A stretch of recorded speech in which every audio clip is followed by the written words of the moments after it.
US president Donald ട്രംപിന് ശക്തമായിട്ടുള്ള മുന്നറിയിപ്പ് നൽകുന്ന നിർണായക ദൃശ്യങ്ങളാണ് ഇറാൻ ഇപ്പോൾ ഔദ്യോഗികമായിട്ട് പുറത്തുവിട്ടിരിക്കുന്നത്. വെറുമൊരു സൈനിക നീക്കത്തിനപ്പുറം അമേരിക്കയ്ക്കെതിരെയുള്ള ആഗോള യുദ്ധ പ്രഖ്യാപനമായാണ് ഇറാൻ ഈ ഒരു നീക്കത്തെ കാണുന്നത്. അമേരിക്കൻ സൈനിക താവളങ്ങൾക്ക് നേരെ ഇറാന്റെ ഇസ്ലാമിക് റവല്യൂഷണറി ഗാർഡ് കോർപ്പസ് നടത്തിയ മിസൈൽ ആക്രമണം ഗൾഫ് മേഖലയെ വീണ്ടും കടുത്ത യുദ്ധഭീതിയിലാഴ്ത്തിയിരിക്കുകയാണ്. യുഎസ് പ്രസിഡന്റ് ഡൊണാൾഡ് ട്രംപിന് ശക്തമായിട്ടുള്ള മുന്നറിയിപ്പ് നൽകുന്ന നിർണായക ദൃശ്യങ്ങളാണ് ഇറാൻ ഇപ്പോൾ ഔദ്യോഗികമായിട്ട് പുറത്തുവിട്ടിട്ടുള്ളത്. ആക്രമണത്തിന് ഉപയോഗിച്ച അത്യാധുനിക മിസൈലുകളിൽ ട്രംപിനെ നേരിട്ട് വെല്ലുവിളിക്കുന്ന സന്ദേശങ്ങൾ ഇറാൻ സൈന്യം രേഖപ്പെടുത്തിയിട്ടുണ്ട്. വെറുമൊരു സൈനിക നീക്കത്തിനപ്പുറം അമേരിക്കയ്ക്കെതിരെയുള്ള ആഗോള യുദ്ധ പ്രഖ്യാപനമായാണ് ഇറാൻ ഈ ഒരു നീക്കത്തെ കാണിക്കുന്നത്. ഖൈബർ ഷഗാൻ, സോൾ ഫഖർ, ഹത്തഹ് 110 തുടങ്ങിയ അതിമാരകമായിട്ടുള്ള സോളിഡ് ഫ്യൂവൽ ബാലസ്റ്റിക് മിസൈലുകളാണ് ഇറാൻ ആക്രമണത്തിനായിട്ട് വിന്യസിച്ചത്. മിനിറ്റുകൾക്കുള്ളിൽ വിക്ഷേപിക്കാൻ കഴിയുന്ന ഈ മിസൈലുകളിൽ ട്രംപിന്റെ പേരെടുത്ത് പറഞ്ഞുള്ള പ്രകോപനപരമായിട്ടുള്ള എഴുത്തുകൾ വ്യക്തമായിട്ട് ദൃശ്യമാണ്. അമേരിക്കയുടെ ഉപരോധം തുടർന്നാൽ ഗൾഫ് മേഖലയിലെ എണ്ണ കയറ്റുമതി ആർക്കും സാധ്യമാകില്ല അല്ലെങ്കിൽ സാധ്യമാക്കില്ലെന്ന കർശനമായിട്ടുള്ള മുന്നറിയിപ്പാണ് ഇറാൻ നൽകുന്നത്. ഖത്തറിലെ ഏറ്റവും വലിയ യുഎസ് വ്യോമതാവളമായിട്ടുള്ള അൽ ഉദീദിലെ വിമാന ഹങ്കറുകൾക്ക് നേരെ ഇറാന്റെ മിസൈലുകൾ പതിച്ചതായിട്ട് ദൃശ്യങ്ങൾ വ്യക്തമാക്കുന്നു. ബഹ്റിനിലെ യുഎസ് 5th ഫ്ലീറ്റിന്റെ ആസ്ഥാനവും കുവൈറ്റ്, ജോർദാൻ എന്നിവിടങ്ങളിലെ അമേരിക്കൻ താവളങ്ങളും ലക്ഷ്യമിട്ട് ഇറാൻ ഡ്രോൺ മിസൈൽ വർഷം നടത്തിയത് ട്രംപിനെ വല്ലാതെ ഭീതിയിലാക്കിയിരിക്കുകയാണ്.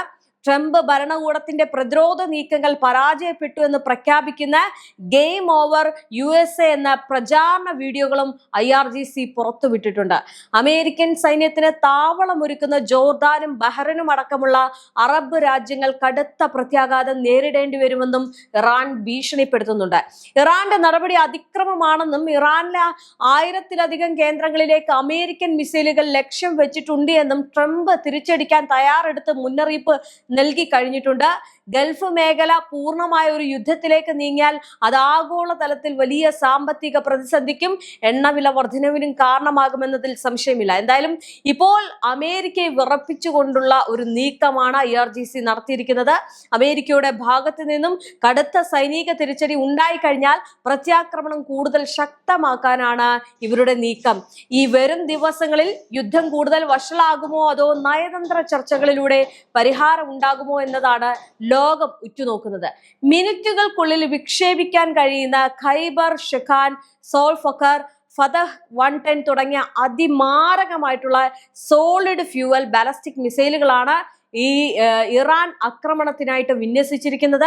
മാത്രമല്ല ഭൂഗർഭ തുരങ്കങ്ങളിൽ നിന്ന് അതിവേഗം കുതിച്ചുയർന്ന് ഈ മിസൈലുകൾക്ക് അമേരിക്കൻ പ്രതിരോധ സംവിധാനങ്ങളെ തകർക്കാൻ ശേഷിയുള്ളവയായിരുന്നു. വിക്ഷേപിച്ച ഓരോ മിസൈലുകളിലും അമേരിക്കൻ പ്രസിഡന്റ് ഡൊണാൾഡ് ട്രംപിന്റെ പേരെടുത്ത് പറഞ്ഞുള്ള പ്രകോപനപരമായിട്ടുള്ള എഴുത്തുകളും ശക്തമായിട്ടുള്ള മുന്നറിയിപ്പുകളും വ്യക്തമായിട്ട് രേഖപ്പെടുത്തിയിരുന്നു. ഇതാണ് വീണ്ടും യുദ്ധത്തെ മുറുക്കുന്നത്. വെറും ഒരു സൈനിക നീക്കത്തിനപ്പുറം ഇത് അമേരിക്കയ്ക്കെതിരെ വ്യക്തമായിട്ടുള്ള യുദ്ധ പ്രഖ്യാപനമാണെന്ന് ഇറാൻ അടിവരയിട്ടുകൊണ്ട് പറയുന്നു. അമേരിക്ക ഏർപ്പെടുത്തിയ നാവിക ഉപരോധം തുടരുകയാണെങ്കിൽ ഗൾഫ് മേഖലയിലെ എണ്ണ കയറ്റുമതി ആർക്കും സാധ്യമാകില്ല എന്ന കർശനമായിട്ടുള്ള മുന്നറിയിപ്പാണ് ഇറാൻ ഇതിലൂടെ മുന്നോട്ട് വെക്കുന്നത്. എണ്ണ വിപണി ഒന്നുകിൽ എല്ലാവർക്കും തുറന്നു നൽകണം, അല്ലെങ്കിൽ ആർക്കും ലഭിക്കില്ല എന്ന നയമാണ് തങ്ങളുടേതെന്ന് ഇറാൻ വ്യക്തമാക്കി. ഖത്തറിലെ ഏറ്റവും വലിയ അമേരിക്കൻ വ്യോമതാവളമായിട്ടുള്ള അൽ ഉദീദിലെ വിമാന ഹങ്കറുകൾക്ക് നേരെ ഇറാന്റെ മിസൈലുകൾ പതിക്കുന്ന ദൃശ്യങ്ങൾ ഇസ്ലാമിക് റവല്യൂഷണറി ഗാർഡ് കോർപ്പസ് ഔദ്യോഗികമായിട്ട് പുറത്തുവിട്ടു. ഈ ആക്രമണം അമേരിക്കൻ വ്യോമസേനയ്ക്ക് വലിയ തിരിച്ചടിയാണ് ഉണ്ടാക്കിയിരിക്കുന്നത്. ഇതിനു പുറമെ ബഹ്റിനിലെ US 5th ഫ്ലീറ്റ് ആസ്ഥാനവും അമേരിക്കൻ സൈനികർ താമസിക്കുന്ന റെസിഡൻഷ്യൽ കോമ്പൗണ്ടുകളും ലക്ഷ്യമിട്ട് ഇറാൻ ശക്തമായിട്ടുള്ള ബോംബാക്രമണം നടത്തുന്നുണ്ട്. നാവിക ആസ്ഥാനത്തിന് നേരെ ഈ ഒരു നീക്കം മേഖലയിലെ US കപ്പലുകളുടെ സുരക്ഷയെ ചോദ്യം ചെയ്യുന്നതുമാണ്. കുവൈറ്റ്, ജോർദാൻ, ഞാൻ നേരത്തെ പറഞ്ഞതുപോലെ തന്നെ എന്നിവിടങ്ങളിലെ അമേരിക്കൻ താവളങ്ങൾക്ക് നേരെയും സമാനമായിട്ടുള്ള രീതിയിൽ ഡ്രോൺ മിസൈൽ വർഷം ഉണ്ടാകുകയാണ്. കുവൈറ്റിന്റെ ആകാശ പരിധിയിൽ വെച്ച് നിരവധി മിസൈലുകൾ പ്രതിരോധിക്കേണ്ടി വന്നത് ജനവാസ മേഖലകളിലും വലിയ പരിഭ്രാന്തി പരത്തിയിട്ടുണ്ട്. ട്രംപ് ഭരണകൂടത്തിന്റെ പ്രതിരോധ നീക്കങ്ങൾ പൂർണ്ണമായിട്ടും പരാജയപ്പെട്ടു എന്ന് പ്രഖ്യാപിക്കുന്ന, ഞാൻ നേരത്തെ പറഞ്ഞതുപോലെ തന്നെ ഗെയിം ഈസ് ഓവർ USA എന്ന പ്രചാരണ വീഡിയോകളും IRGC പുറത്തുവിടുമ്പോൾ ഒരു കാര്യം വളരെ വ്യക്തമാണ്: ഈ യുദ്ധത്തിൽ നിന്ന് ഇറാൻ പിന്നോട്ട് പോകില്ല എന്നത്. തങ്ങളുടെ അത്യാധുനിക റഡാർ സംവിധാനങ്ങൾക്ക് മുന്നിൽ അമേരിക്കൻ താവളങ്ങൾക്ക് സുരക്ഷിത അല്ല എന്നുള്ള കാര്യമാണ് ഇറാൻ ഇതിലൂടെ വാദിക്കുന്നത്. അമേരിക്കൻ സൈന്യത്തിന് താവളം ഒരുക്കുന്ന ഏത് രാജ്യത്തെയും ഞങ്ങൾ നേരിടുമെന്നു ആണ് ഈ ഇറാൻ വ്യക്തമാക്കുന്നത്. അല്ലാതെ ഒരു ഭീഷണിപ്പെടുത്തൽ കൂടിയാണ്. ഈ ഇറാന്റെ നടപടി അതിക്രമമാണെന്നും ഇറാനിലെ ആളുകൾക്ക് അല്ലെങ്കിൽ നേരെ വലിയ രീതിയിലുള്ള ആക്രമണങ്ങൾ ഞങ്ങൾ തൊടുത്തുവിട്ടിട്ടുണ്ടെന്നും ഇനി ഞങ്ങളും മുന്നോട്ട് പോകുമെന്നാണ് ട്രംപ് പറയുന്നത്. അപ്പോൾ ഇരു രാജ്യങ്ങളും ഇങ്ങനെ കട്ടയ്ക്ക് നിൽക്കുമ്പോൾ ഈ ഗൾഫ് മേഖല വലിയ ഭീതിയിലാണ്. ഇപ്പോൾ ജോർദാനും ബഹ്റൈനും ഒരു ടാർഗറ്റ് ആയിട്ട് മാറിക്കഴിഞ്ഞു. ഗൾഫ് മേഖലയാകെ വിഴുങ്ങിയ ഈ ഒരു മിസൈൽ കൊടുങ്കാറ്റ് എന്ന് പറയുന്നത് ആഗോളതലത്തിൽ ഗുരുതരമായിട്ടുള്ള പ്രതിസന്ധികൾക്കാണ് വഴി തുറക്കുന്നത്. അവിടുത്തെ ദൈനംദിന ജീവിതം മൊത്തത്തിൽ താറുമാറാകുന്ന കാഴ്ചയാണ് കാണുന്നത്. അതായത് വലിയ പ്രതീക്ഷയോടെ ഗൾഫ് മേഖലയിൽ താമസിക്കുന്ന മലയാളികളടക്കമുള്ള പ്രവാസികൾക്ക് ഈ യുദ്ധം എന്ന് പറയുന്നത് ഏത് നിമിഷവും ഒരു ഭീതി നൽകുന്ന കാര്യമായിട്ട് മാറിയിട്ടുണ്ട്. കാരണം നേരത്തെ ഉണ്ടായിരുന്ന യുദ്ധത്തിനേക്കാൾ ഇപ്പോൾ കാഠിന്യമേറിയ രീതിയിലുള്ള ഈ ആക്രമണങ്ങളാണ് ഇറാന്റെ ഭാഗത്ത് നിന്ന് ഈ ഗൾഫ് മേഖലയിലേക്ക് ഉണ്ടാകുന്നത്. അതായത് അടിക്ക് തിരിച്ചടി എന്ന് നമ്മൾ പലതവണ പറയുന്നത് പോലെ തന്നെ അമേരിക്ക ഒരു കാര്യം പറഞ്ഞ് നിർത്തുന്ന സമയത്ത് തന്നെ ഇറാന്റെ ഭാഗത്ത് നിന്ന് ഈ ഗൾഫ് രാജ്യങ്ങളിലേക്ക് ആക്രമണം തുടരുകയാണ്. ഈ ഗൾഫ് രാജ്യങ്ങളിലേക്ക് ആക്രമണം തുടരുമ്പോൾ ഒരു കാര്യം മനസ്സിലാക്കണം: ഒരിക്കലും ഇറാന് ഗൾഫ് മേഖലയോട് യാതൊരു തരത്തിലുള്ള ശത്രുതയൊക്കെ ഉണ്ടായിരുന്നു. പക്ഷെ ഈ ഒരു ആക്രമണത്തിൽ അവർക്ക് നേരെ മനഃപൂർവ്വം ചെയ്യുന്നതല്ല. ഈ അമേരിക്കയെ സമ്മർദ്ദത്തിലാക്കാൻ വേണ്ടിയിട്ട് US സൈനിക താവളങ്ങൾക്ക് നേരെ മാത്രമാണ് ആക്രമണം നടത്തുന്നത്.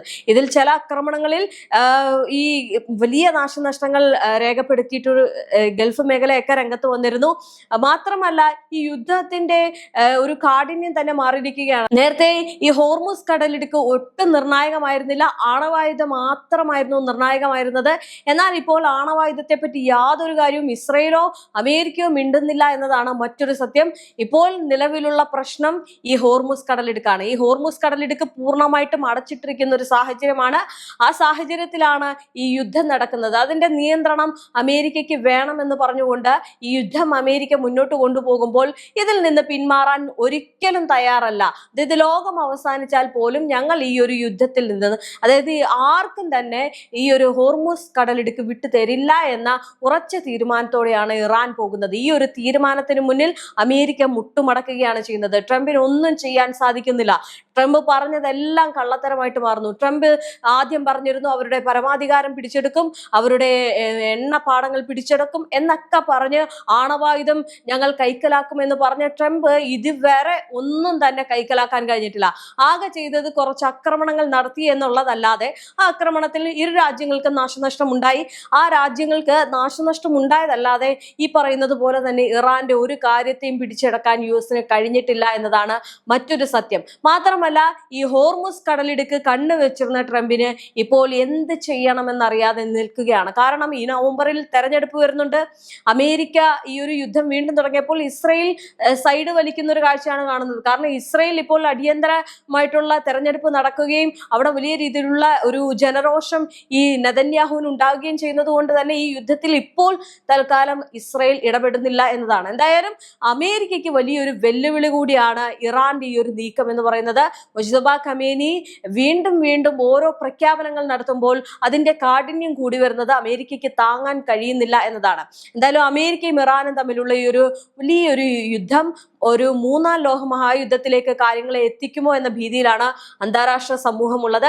വരും ദിവസങ്ങളിൽ ഇരു രാജ്യങ്ങളും തമ്മിൽ നേരിട്ടുള്ള ഒരു സൈനിക ഏറ്റുമുട്ടൽ ഉണ്ടാകുമോ അതോ UN ഇടപെട്ടുള്ള നയതന്ത്ര ചർച്ചകളിലൂടെ പരിഹാരം ഉണ്ടാകുമോ എന്നാണ് ലോകം ഉറ്റുനോക്കുന്നത്. കാരണം ഏത് നിമിഷവും കൂടുതൽ സ്ഫോടനാത്മകമായിട്ടുള്ള വാർത്തകൾ പുറത്തു വരാവുന്ന അതീവ ജാഗ്രതാ സാഹചര്യത്തിലൂടെയാണ് ഗൾഫ് മേഖല ഇപ്പോൾ കടന്നു പോകുന്നത്. പശ്ചിമേഷ്യയിലും ആഗോളതലത്തിലെയും ഈ ഒരു യുദ്ധ സാഹചര്യത്തിന്റെ കൃത്യമായിട്ടുള്ള വിവരങ്ങളും തത്സമയ അപ്ഡേറ്റുകളും ഒക്കെ നോക്കിക്കഴിഞ്ഞാൽ നമുക്ക് ഒരു കാര്യം വളരെ വ്യക്തമായിട്ട് മനസ്സിലാക്കാൻ സാധിക്കും: യുദ്ധം എത്രത്തോളം അതായത് മുന്നോട്ട് പോവുകയാണ് എന്നുള്ളത്. ഈ ഗൾഫ് മേഖലയാകെ വലിയ ഭീതിയിൽ തന്നെയാണ് ഇപ്പോൾ അവിടെ കഴിയുന്നത്. കാരണം ഈ ഗൾഫ് മേഖലയെ സംബന്ധിച്ചിടത്തോളം ഹോർമുസ് വളരെ നിർണായകമാണ്. ഹോർമുസ് പൂട്ടിയിരിക്കുകയാണ്. ഈ ഹോർമുസ് പൂട്ടിയിരിക്കുമ്പോൾ അവിടെ ലഭിക്കേണ്ട കാര്യങ്ങളെല്ലാം തടസ്സപ്പെടുന്നു. അതൊരു വെല്ലുവിളിയായി മാറുന്ന സമയത്ത് തന്നെയാണ് ഈ ആക്രമണങ്ങൾ ബഹ്റൈനിലും കുവൈറ്റിലും ഒക്കെ നടക്കുന്നത്. അങ്ങനെ എല്ലാം കൊണ്ടും വളരെ പ്രതിസന്ധിയിലൂടെയാണ് ഗൾഫ് കടന്നു പോകുന്നത്. അത് അമേരിക്കയ്ക്ക് വലിയ സമ്മർദ്ദം ചെലുത്തുമെന്നതിൽ യാതൊരു സംശയവുമില്ല.